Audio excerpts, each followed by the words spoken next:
He's Dieter Kurtenbach. I'm Cyrus Saatsaz, and the Warriors are now 0-1 in the regular season preseason. And we're going to break that down. People are upset at the refs, Dieter. I don't know why. What happened? I have no clue. Boy. Well, that was quite a game that we'll forget in a couple of days. Exactly. This is Locked On Warriors. You are Locked On Warriors, your daily Golden State Warriors podcast. Part of the Locked On Podcast Network, your team every day.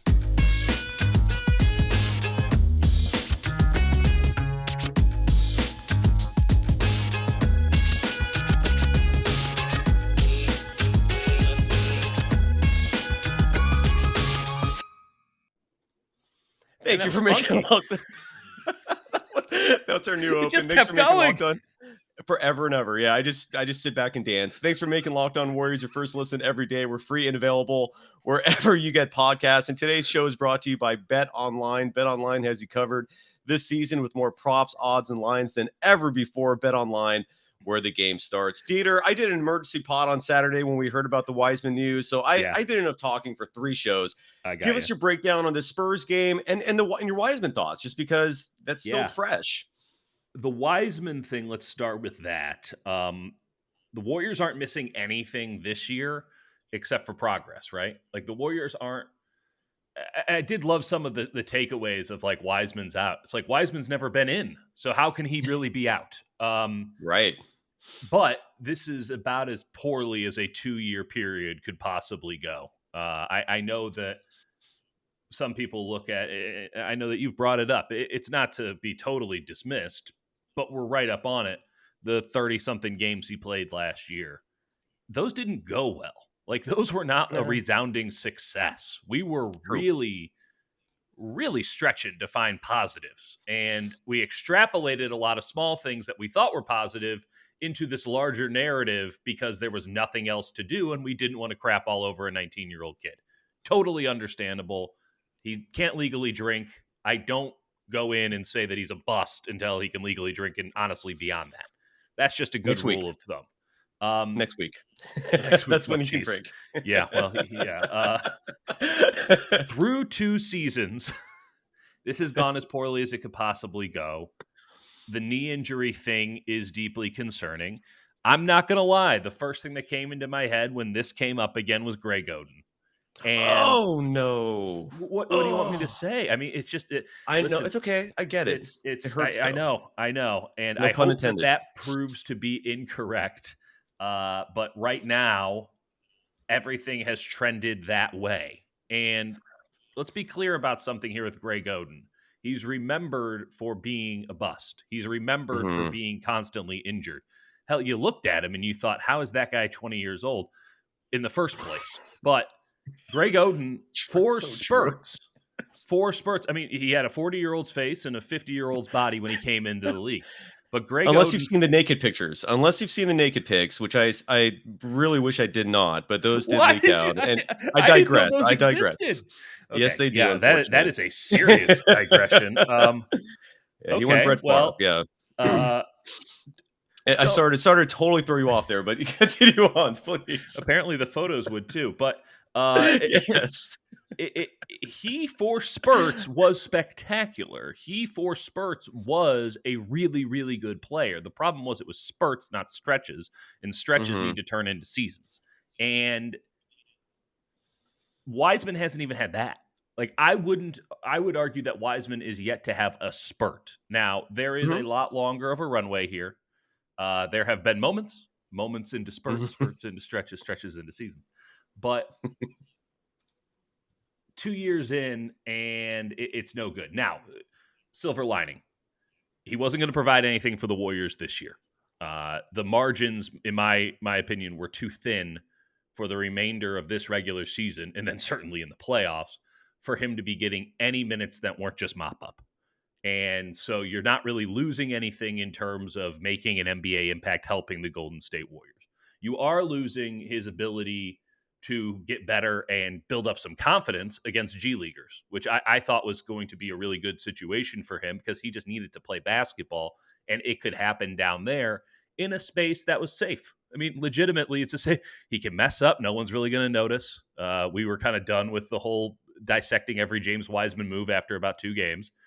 So he could go down there. He could fumble every inbounds pass known to man. Like, he could do a bunch of stuff. He could work out some kinks. He could play some basketball. That is the nature of the game. Another silver lining here. In theory, we hope he'll be back for training camp next year. That will be his first training camp. That's a good thing. Like, finally getting a training camp. And again, we hope.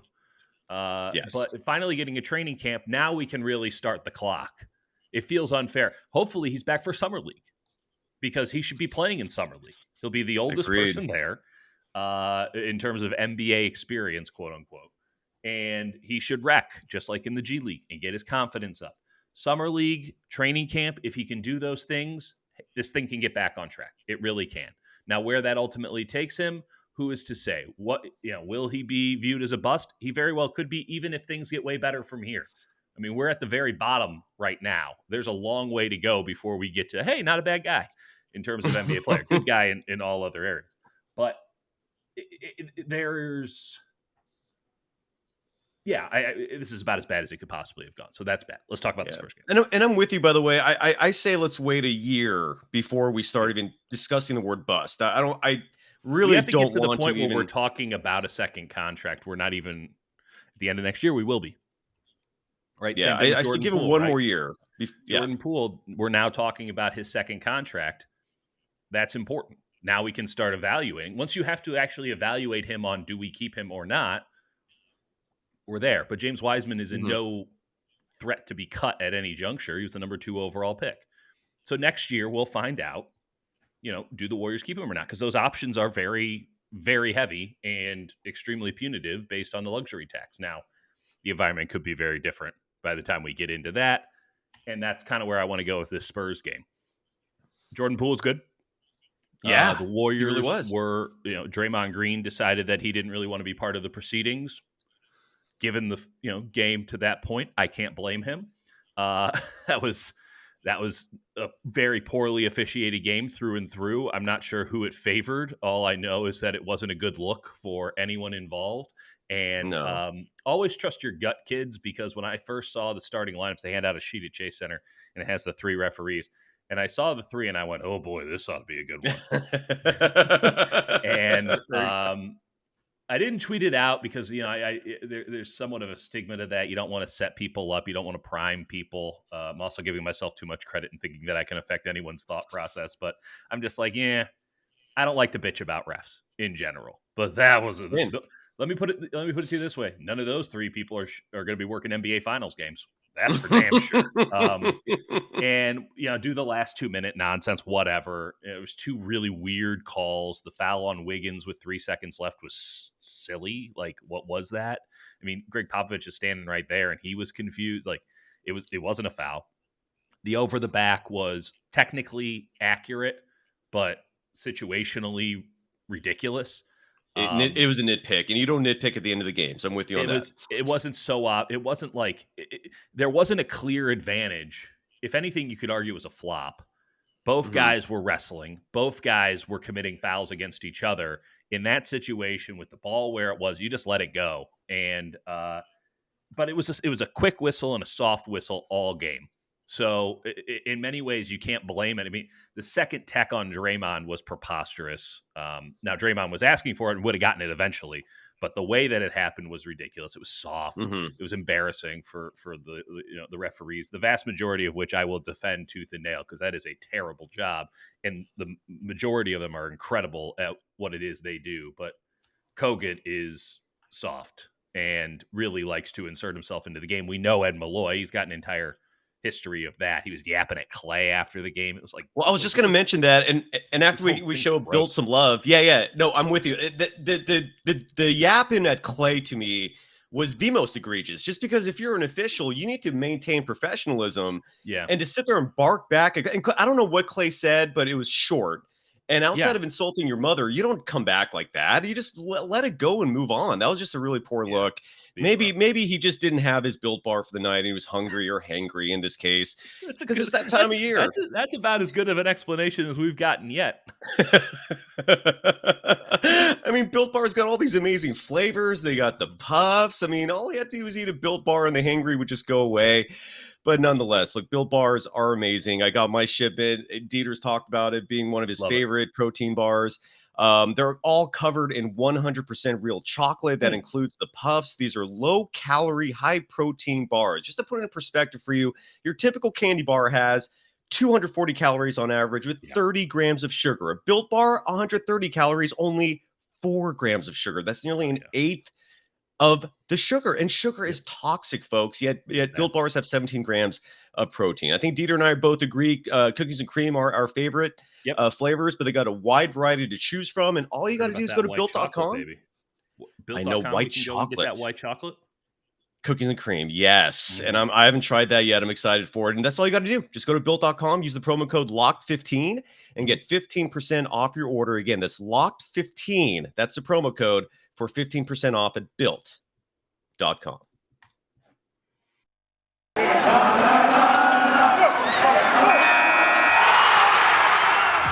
are Locked On Warriors, your daily Golden State Warriors podcast. Part of the Locked On Podcast Network, your team every day. Thank you for making Locked On Warriors your first listen. For your next listen, check out the Locked On Now podcast. Nightly recaps of every NBA game with analysis from our local experts. It's free and available wherever you get podcasts. You can follow Dieter Kurtenbach on Twitter at Dieter. Super easy. And you can follow me on Twitter, Cyrus Saatsaz at Dog Surf Roadshow. We're talking about that Spurs game last night. Tough game. Very questionable officiating. I want to play soundbite real quick, if that's okay with you, because this is probably a $50,000 soundbite from Steve Kerr. I don't know. I thought Steve played it really well. I thought Steve might have found some wiggle room by just calling it bizarre. But play it. No, that's interesting. Stuff. Here it is. Aspect of kind of I would say a wild finish sticks out to you most. Of the finish? Yeah.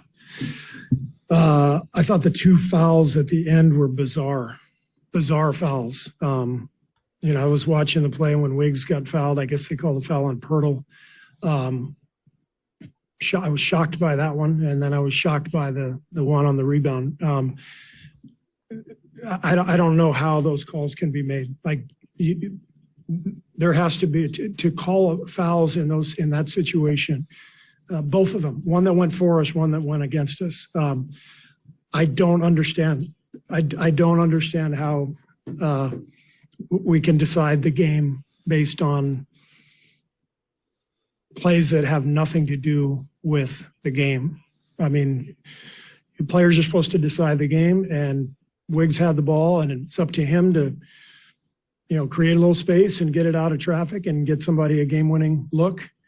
And then on the last one, there's a scramble for the ball. I got everybody in the locker room after the game is telling me they have no idea why Looney got called for the foul. They got tangled up. This is how every play goes. And so more than anything, the finish was, to me, I was shocked at the 2 foul calls.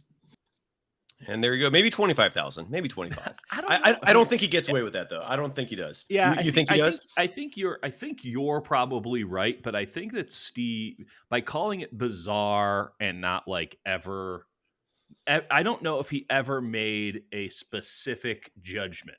We can infer judgment based on everything that he just said, which is those are terrible calls. But he never said that. He said that they were peculiar to him, and bizarre. How that could happen is strange to me. And it was excellent teenage passive aggressiveness, next level stuff. And he might get away with it. Now, if he doesn't, we know where the line is. But he was walking that line as well as anyone I've ever heard. And that was my main takeaway. It's just first off, bizarre, incredible word. 10 out of 10. Couldn't have done it any better myself. I know I couldn't have done it any better myself because I was trying to write something and I did not come up with bizarre. And I'm like, damn it, Steve, you nailed it again. And then the way that he kind of did it, I mean, again, we all know what he's saying, but he didn't actually say it. Very good lawyering by Steve Kerr there, I think. And we'll find out what kind of a settlement he has to reach after it's all said and done. But He's Yeah. right. Those were two really weird foul calls. You're not even taking into account the Draymond tech and some of this just the strange miscalls.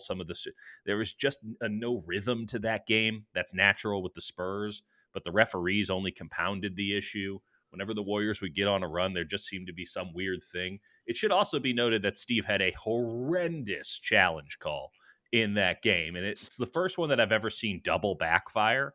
Klay Thompson running into, I believe it was Keldon Johnson. It could have been anybody. The Spurs are almost all interchangeable, and save for DeJounte Murray and Pirtle. But Klay runs into him, clearly goes into his landing area, just like way out of control.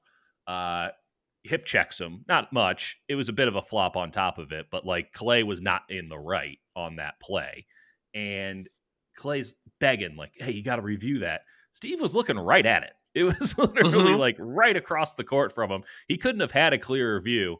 And I can appreciate wanting to back up your dudes. He does that all the time. Like Andre and Draymond, he'll always say yes. I've seen him shake off Steph, but not very often.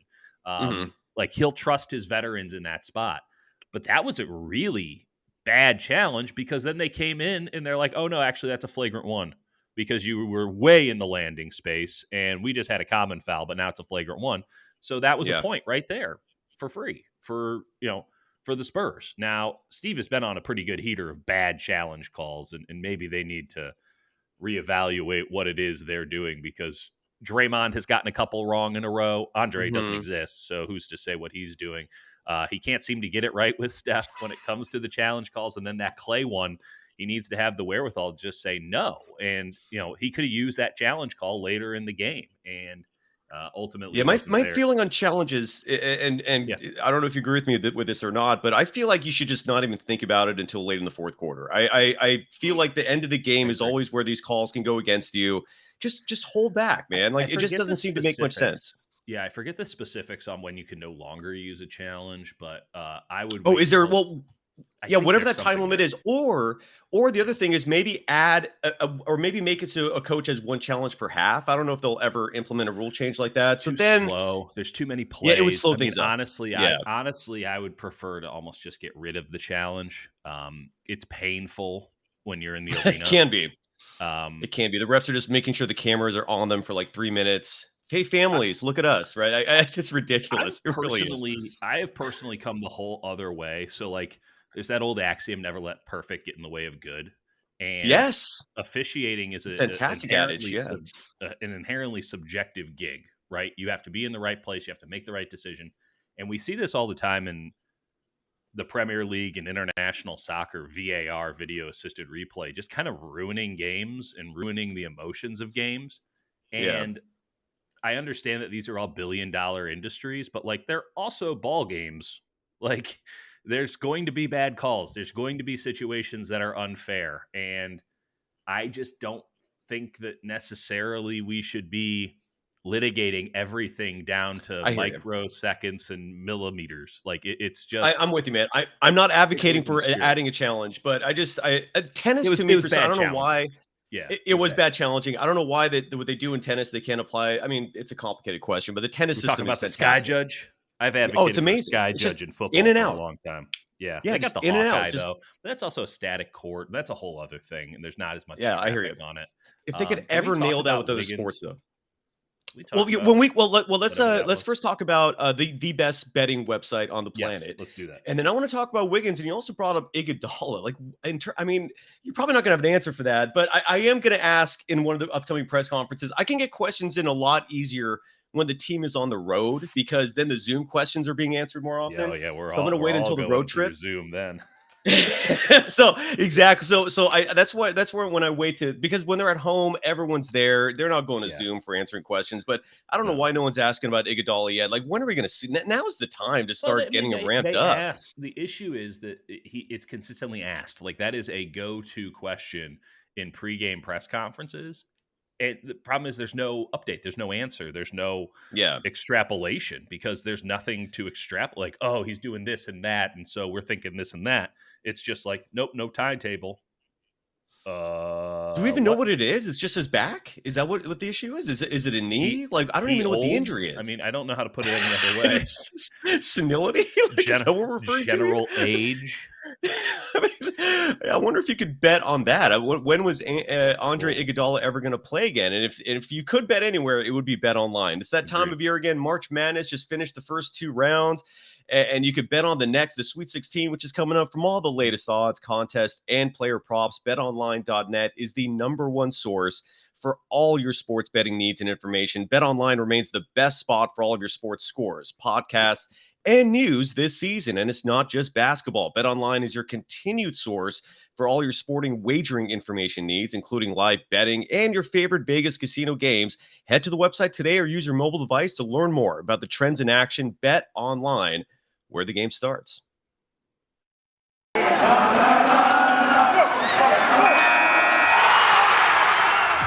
are Locked On Warriors, your daily Golden State Warriors podcast. Part of the Locked On Podcast Network, your team every day.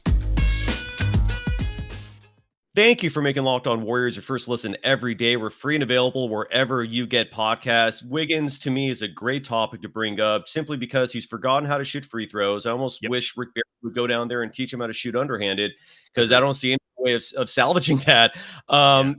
Give us, let's talk about Wiggins, man. What are your thoughts? There's a conundrum here, and I want to get your thoughts on this, because is it better for Andrew Wiggins to just do nothing and to fade into the background and be passive and sort of, just Andrew Wiggins-y? Is it better for him to do that, or for him to do what he did in the fourth quarter, which was be totally awesome for a stretch of 90 seconds and then do 2 things that lost the Warriors the game over a span of 3 seconds, which is miss a second free throw, put Kevon Looney in a situation where I suppose a foul could be called because the ball was loose, not give the Warriors, the lead, and then just fail to touch DeJounte Murray, who was his man. Like, that's his dude, on a Jacob Poeltl miss, allowing Murray to tap it to Keldon Johnson, who put it up and in, and then celebrated as if he just won the NCAA national championship, which was actually very enjoyable to see, because you don't see a lot of emotion like that in NBA games anymore, especially a game like yesterday's where the main emotion was, can I please die? But it's... Here's what I'll say about Wiggins, man, is it's clearly obvious that mentally he's not the most strong-minded individual. And so I feel like the moment you try to coach him too much, you risk the potential of just making it worse. That's my opinion. Obviously, there's no objectivity here, but I don't know if you can be objective about how to fix Wiggins or what. I think with Wiggins, the only thing is when he thrives when the team's fully healthy, when he is not relied upon, and the moment the pressure is on him, you're right, he can be outstanding because he is a very physically gifted athlete and a great ball player. Yes, but he's just not very clutch, and he's just not a guy that you can count on at an end of a game, or the defensive thing is from that dude ever, and it could be totally spectacular. The irony is that there's consistency in just sort of this nebulousness of his game. Like, it's just a steady 14 points a game. How it happens, why it happens, who's to say? But now it's just a steady 14 points per game. It was 18. And I can't get over the notion that the dude was named an all-star starter and immediately started sucking. We could have the debate. He was the worst all-star starter in NBA history. I mean, that's a legitimate argument. I don't think that I could disagree with that, because he didn't have the back rate. It was a K-pop thing. Who was to say? Maybe they need to change the voting system. And that front court was thin, because I personally don't like having 2 centers as your start. So it was there was no one else. It was a weird year, and he makes the All-Star game. He gets the starter thing. That was January 27th. Since then, he has the worst true shooting percentage on the Warriors. He's averaging 14 points per game, and his rebound percentage, which is something that rebounding, it might be a sucker stat, but like, there is some validity to it. I mean, that's just an over-exaggeration, right? Like, over-exaggeration, that's a bit redundant, but his rebounding percentage is closer to Poole and Curry than it is to Jonathan Kuminga. Like, Kuminga's been a much better player than him since Andrew Wiggins was named an all-star, much less a starter. And Kuminga does 4 or 5 things every game where you're like, oh boy, that was really terrible, Jonathan. But then he also does 4 or 5 things a game where you go, oh my God, Jonathan Kuminga will soon run the world. And Which is Wiggins natural. has, Which is natural for a but 19-year-old, right? I mean, Wiggins has that kind of athleticism. That's the crazy part. yes. He's not Kuminga, Yeah. but like Andrew Wiggins walks onto a floor, he's typically the most athletic player on the floor, except for Yeah. the time that he's on the floor with Jonathan Kuminga. And I'm maybe gonna- there's something there. I'm going to say two things. One is an absolute, and one is open for debate and speculation. The absolute I thing like this is tease. the That's an Warriors. outstanding The tease. Warriors will never give Andrew Wiggins a max extension. Agreed. So he's either gone after this year, next year, and a sign and trade. Yeah. That's the best case scenario, I suppose. That's accurate. But Jordan Poole is getting the money, not Andrew Wiggins. And honestly, I don't think anyone's going to care that much. And then the part that I wonder, thank you. And the part I wonder is if the regression started at the same time, not as him starting the All-Star game, but when Draymond went out, because Kerr keeps playing him at the 4, which I don't like. It puts a lot more pressure on him to play against bigger players. I don't doubt that wears him down a little more defensively. He was a shooting guard in Minnesota, and this perhaps leads to a bigger discussion, which is at the end of the game. You know, I understand rebounding is one of those numbers that it's very circumstantial in terms of the importance, right? You're right that the game averages, it's hard to interpret whether that leads to greatness and success, but 100%. in moments it can be huge. And that free throw, that the missed opportunity for rebound at a free throw, that's big. I mean, you can't blow those kind of moments, and this was not the first time. And Otto Porter Jr., I want to highlight positives here. Otto Porter Jr. was fantastic. Yes, we're finally seeing the OPJ from January, December, November. All he Thank needed was goodness like for that. a month off. And so, but at the same time, like they need better rebounding for situations like that, and they're so thin. And now that Wiseman's out, all of a sudden Kerr's bringing up, hey, we're going to start looking at options. Now you're saying that in March 21st. They said that on the 19th, I believe. You see, that's the thing, though. That's not Steve's call, right? That's an organizational mandate of, we have James Wiseman. Why would we look at other options? Because we have James Wiseman. And the correct answer is because you have James Wiseman. But that's not something that they're willing to emotionally entertain. It's not even an X's and O's thing. It's an emotional thing that they're not willing to entertain. And we know who that leads back to, right? That's not Bob Myers saying that. That's not Steve Kerr saying that. Leads back to Joe Lacob. So Joe Lacob was the one who signed off on number 2. Joe Lacob was very involved in that entire draft process, overly so. And that was reported well before, you know, the picks were even close to being made. It was the second they started sucking, was the second that Joe Lacob started thinking a lot about college basketball and the G League and all that stuff.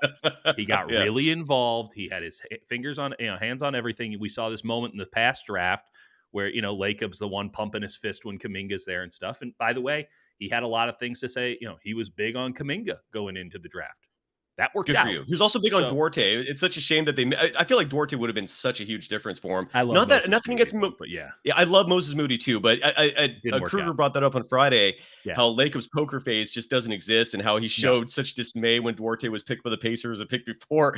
But I'm with you, man. This is a Lacob thing, but at the same time, it's like when your team doctors are basically shrugging their shoulders when you're asking them, when can we expect this kid? Shouldn't you be taking action at that point? I mean, so much. I don't know, man. You're not paying a tax that's 4x, right? Like, it's so much easier to say, oh, we need a new car when it only costs. Imagine, okay, it's the equivalent of saying, do you really need a new car, or can you wait for this one to get fixed in the shop when you know a car is going to cost you 4 times what it really costs? It's a bad analogy. Apparently, I'm thinking about cars, but it's all right. It's tough. They're paying. I mean, this is the other thing that has to be noted. They're paying James Wiseman a lot of money. They are. $12 million a year. Now that doesn't include the taxes. Yeah. Yeah. And it's like they're paying him a lot of money, and there is an organizational belief in him. So he was going to get the benefit of the doubt up until it was deemed that it was impossible that he could continue to play.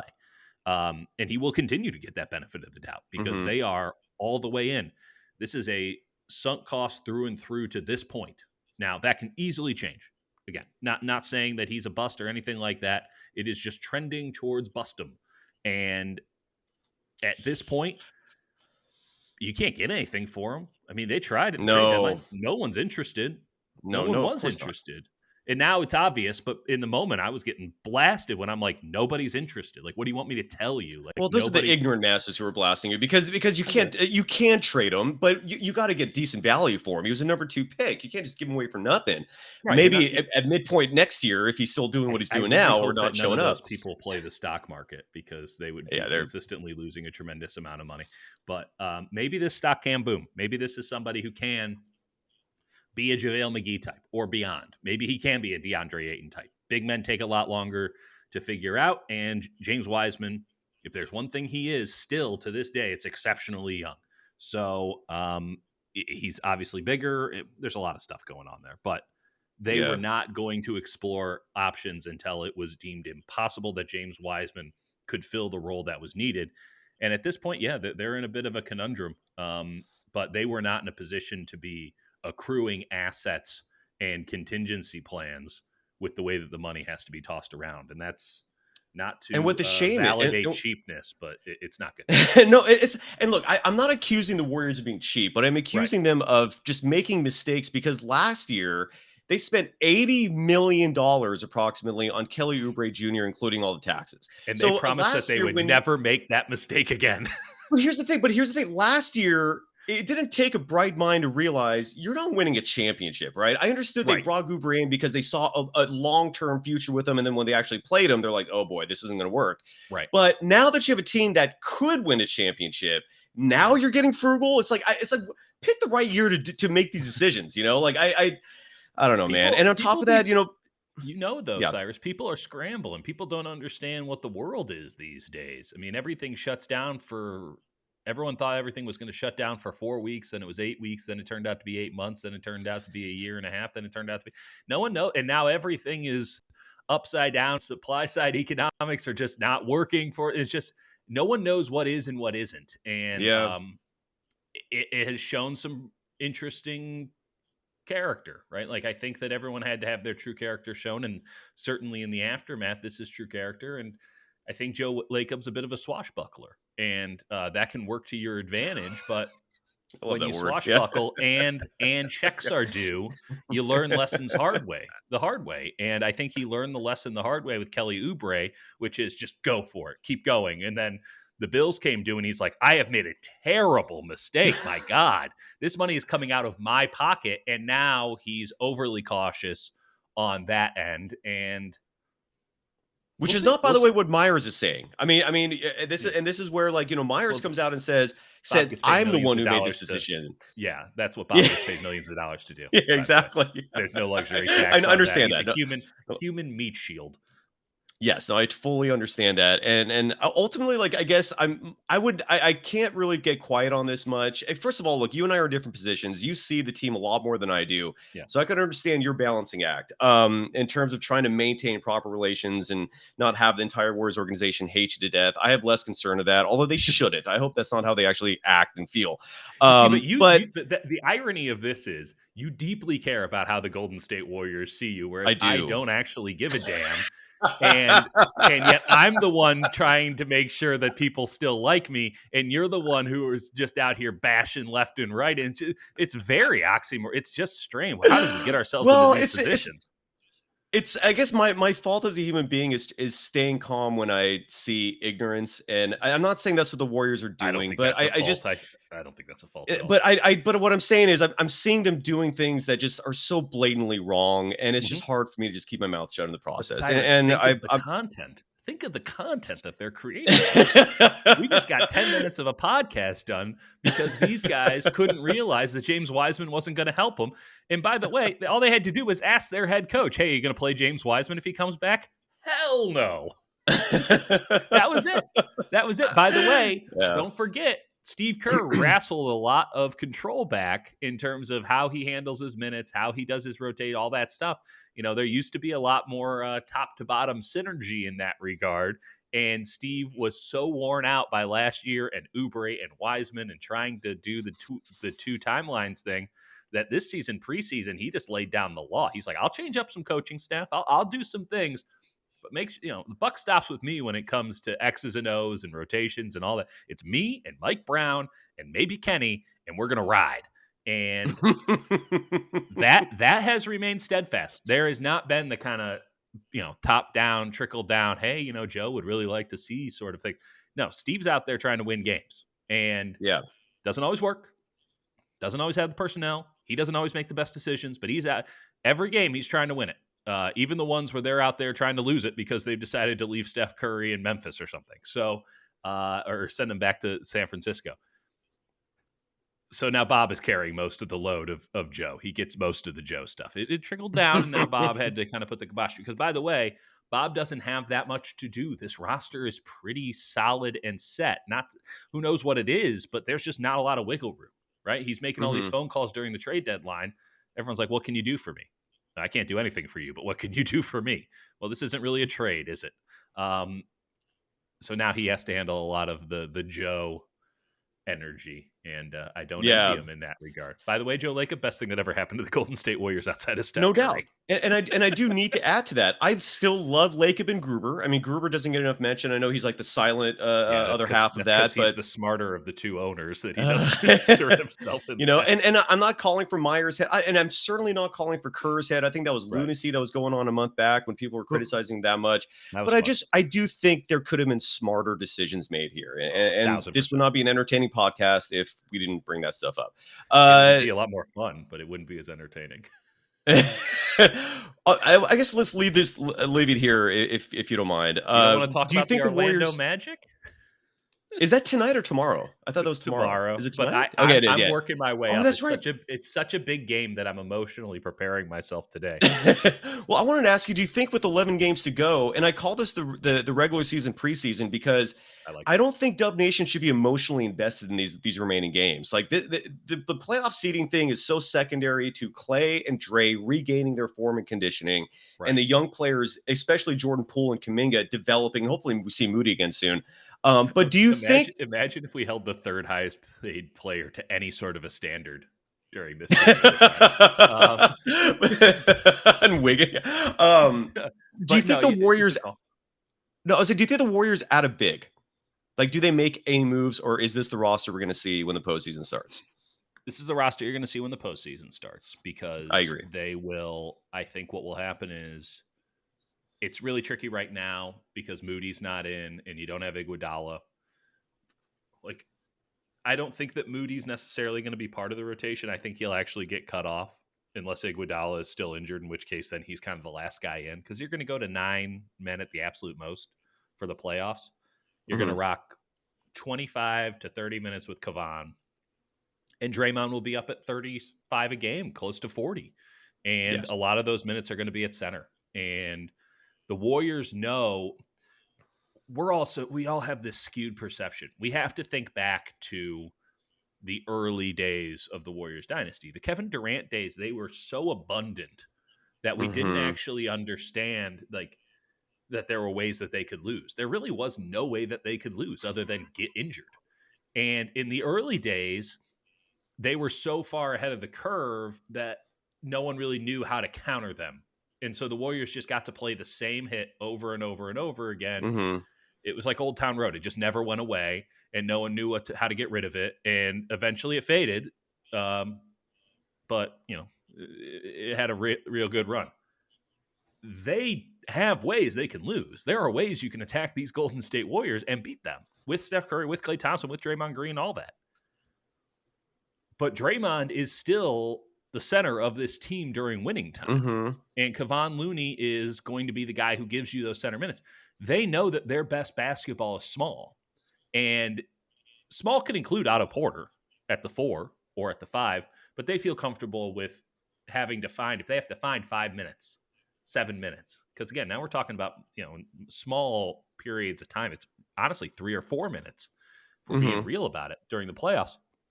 They feel okay with Porter there. They might find a matchup where they like a Bielitsa.